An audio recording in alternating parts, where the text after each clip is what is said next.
Bueno, estamos con Isabel Codonio, con una de las habitantes que llevan mucho tiempo aquí en la localidad de Reta. Hemos empezado este paseo con vos, Isabel, porque nos han indicado que escribiste un libro sobre la historia de Reta. Nos interesa mucho saber, en primer lugar, qué te llevó a escribir ese libro que hoy ya hace 25 años que se publicó. ¿Por qué escribiste este libro? Que bueno, vos ahora nos vas a contar cuál es el nombre. Hola. El libro se llama Un lugar llamado Reta, por razones obvias y porque desde un principio sabía que ese tenía que ser el título. Y me llevó a escribirlo el hecho que hacía falta que alguien lo hiciera, no porque yo sea ni escritora, ni poeta, ni mucho menos historiadora, pero en ese momento tenía un señor amigo, un señor mayor amigo, que había tenido mucho que ver con la historia del pueblo y siempre me decía que tenía que hacer ese trabajo.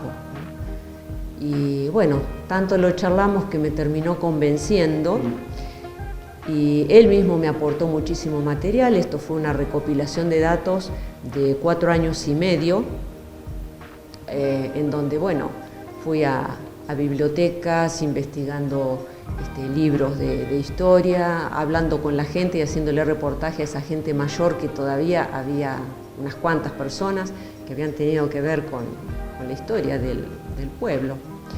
Y todos me aportaban sus fotografías, recortes de diario, de páginas de revistas, y yo anotando todo, ¿no? O sea que durante años haciendo esa tarea de recopilación. Con las personas mayores a mí me encantaba, los grababa con un pequeño grabador de periodista. Era un placer enorme, a mí de por sí me gusta hacer eso, me gusta mucho hablar con la gente mayor. Y bueno, teníamos largas charlas y después yo desmenuzaba un poco esa información, incluso cotejaba la información con las respuestas de varias personas para ver de que fueran datos fehacientes, que no rayara con la fantasía, ¿no? Que fueran realmente recuerdos. Y bueno, todavía tengo esos cassettes, esas cintas, son joyas, sí. De cada una de esas charlas, y después, bueno, vino la tarea de un armado, de escribir todo eso. Yo había diagramado en mi cabeza más o menos la estructura de cómo quería que fuera el libro, y después fue llenándose de información.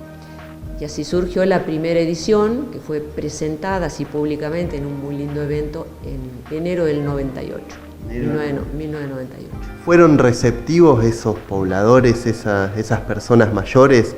¿Les interesó la idea esta de contar la historia de Reta, de ir para atrás en el tiempo y llevarlos a su infancia o a sus primeros años acá, en lo que me imagino que sería una localidad con muy poquitas viviendas, con muy pocas personas residiendo de forma estable? Sí, por supuesto que fueron receptivos. Todo el mundo estaba felices de poder contar. De hecho, hasta lo sigo haciendo hoy en día, ¿no? Hablar con la gente mayor, les encanta hablar de la historia, mucho más que del presente les gusta hablar del pasado. Fue una tarea muy agradable y sí, me acompañaron y me ayudaron muchísimo, y gracias a eso se pudo hacer. Lo que sí es verdad que de pronto no es un manual de historia, porque no podía dar con toda la información que hubiera hecho falta. Y después, a lo largo de los años, fui descubriendo que aparecieron muchos datos, muchas cosas, muchas personas que, bueno, no quedaron dentro de la historia porque nadie me lo contó o porque no tuve posibilidad de enterarme. Y después, bueno, si bien se hizo una segunda edición y una tercera edición, pero no tiene agregados, o sea, tiene agregados puntuales, por ejemplo, cuando fallecieron cada uno de esos interesados, o una nota de introducción y otra de cierre, pero no es que cambió la esencia del contenido. Con lo que vos encontraste, con todos estos testimonios, siempre dejando en claro que la información que recolectaste, como vos aclaraste recién, viene de recortes y con un rigor histórico que por ahí, bueno, vos con cierta humildad nos dijiste recién fuera de la entrevista que puede no ser todo cierto, ¿no? Es decir, si hay un rigor en las entrevistas, pero bueno, que puede haber datos que haya contradicciones. ¿Qué te encontraste en cuanto a la creación del pueblo? ¿Cómo surge Reta? ¿En qué contexto surge la localidad, una nueva localidad en el distrito de Tres Arroyos? Bueno, es un pueblo que, aunque todavía es pequeño, tiene muchos años. De hecho, hace poquitos días fue el festejo número 94. Por lo tanto, tiene mucha historia, a pesar de que recién está creciendo ahora, no hace tanto. Y esto en su momento, bueno, eran campos privados. El dueño de esos campos destinó una parte, digamos, porque soñaba con un pueblo y soñaba con un puerto, incluso, que eso está en el libro al principio. El puerto no llegó a ser, pero el pueblo sí, acá estamos. Y después, bueno, a lo largo del tiempo se fue loteando, se fue agrandando. Hoy en día es bastante diferente a lo que puede haber sido en el año 1929, que es cuando se fundó. Tuvo una época de mucho auge cuando recién se fundó. Había muy poquitas cosas. Venía gente por ahí de lejos. Cuando vemos la foto, cuando vayan al museo van a poder comprobarlo y en el libro mismo, en las fotografías, el tipo de vehículos que venían en ese momento. Uno los mira y se dan cuenta que eran o 0 kilómetros o cerca, ¿no? O sea, como que venía, o sea, gente de lejos, no sé, sería de veraneo, supongo. Había muy poco en ese momento, pero después tuvo una época de auge. Tuvo una época de declive, importante declive. ¿En qué año más o menos? Vuelve a resurgir en el 45, 1945, donde había una parte que había quedado prácticamente abandonada. Entonces el pueblo como que se relotea, lo que no estaba con un dueño activo, se relotea, y hoy en día tenemos, la mayoría de los loteos vienen de esa época. Entonces ahí vuelve a surgir, 1945. Y después, bueno, ha ido creciendo muy despacio. El mayor crecimiento se ha dado estos últimos, diría, 12, 14 años. Mucho tuvo que ver cuando nos hicieron la ruta. ¿Qué año recordás, Isabel? Exacto, no me acuerdo, pero debe ser 12 años. Bien, que está la ruta asfaltada sería. La ruta asfaltada, sí. Antes teníamos camino bien entoscado y todo, pero bueno, era un poquito más inseguro. Me acuerdo épocas donde si llovía mucho se cruzaban algunas lagunas. Hemos pasado algunas cositas, digamos, los que hace mucho que vivimos acá. Pero bueno, ahora está cambiado realmente la cantidad de personas que hay. Ahora ha venido mucha gente a quedarse. Tuvo que ver la pandemia, ¿no? Eso te iba a preguntar, sí, Isabel, no solo la pandemia, sino cómo se conforman los habitantes de Reta. ¿Es una mayoría de gente de Tres Arroyos o tengo entendido que viene mucha gente de afuera, que ha venido gente de Buenos Aires y que es variada la población de Reta? Pero bueno, confirmámelo vos, ¿cómo se conforma la población?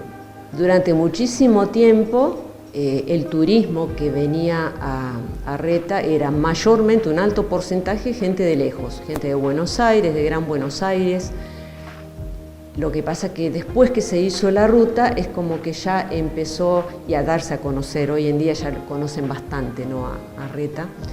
Empezó a venir gente de muchos lugares y despertó un poco de interés también en la gente de la zona.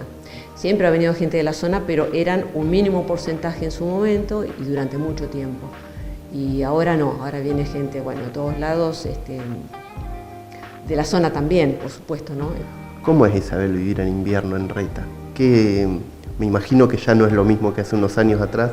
Vimos un montón de comercios, con Franco dimos una vueltita antes de venir a visitarte, vimos muchísimos comercios, pero ¿cómo es el invierno acá? ¿Cómo vive el retense? Y en realidad eso hay que... Es muy particular. Es muy particular, vos dijiste la palabra exacta. Vivir acá ese es uno de los secretos, ¿no? Habituarse a esos cambios bastante drásticos. Y eso que ahora ya no lo es tanto, porque al haber, digamos, fines de semana largos, ya circula un poco más de gente durante todo el año. Pero de todos modos, el verano está todo repleto, y en invierno puede pasar que vos salgas a la calle y no encuentres una persona, puede suceder. O sea, es sumamente tranquilo, y si bien ahora somos muchos más los que vivimos acá, pero igual es un lugar sumamente tranquilo, no es lo mismo, los negocios, quedan negocios abiertos, pero nada que ver con la cantidad que vas a encontrar en temporada de verano, es totalmente diferente, pero en su momento, cuando no había tanto tránsito turístico durante el año, no existía esto de los fines de semana largos y demás, era un cambio sin transición. De golpe estaba lleno, se iba todo el mundo y quedaba vacío hasta la próxima temporada. O sea, era, sí. Y en cuanto a los servicios, hoy hay la persona que vive durante todo el año. Tienen internet, tienen televisión por cable, ¿ves? Aparecen detalles menores, pero seguramente le interesa a los que no residen acá. ¿Tiene todo el retense acá durante el invierno? Sí, hoy en día sí.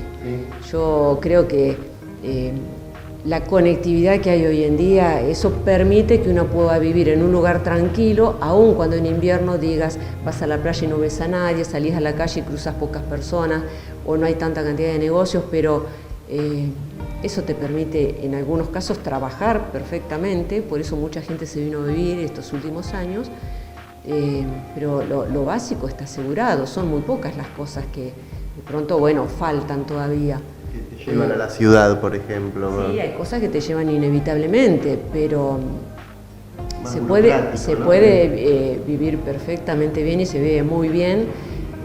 Hoy en día todo eso está asegurado. Yo pasé épocas, por tantos años, ¿no?, de vivir acá, cuando no había señal de celular. Me acuerdo cuando pusieron los teléfonos domiciliarios, porque también en algún momento había cabinas telefónicas donde uno tenía que ir a lo que era en ese momento el club de pesca, a hablar. Sí, y al principio, cuando yo recién vine, ni siquiera era con operadora, era de los teléfonos, que había y por ahí te decían, volvé dentro de 2 horas que hay demora. O sea, he pasado distintas etapas, pero hoy en día el hecho de decir, tenés señal de celular, tenés internet, si tenés una casa acondicionada para no pasar frío en invierno, o sea, se vive estupendamente bien, siempre y cuando te guste la tranquilidad, por supuesto, ¿no? Claramente. Es adaptarse a ese tipo de medio, como que fijarse en todas las cosas que hay más que en las que faltan.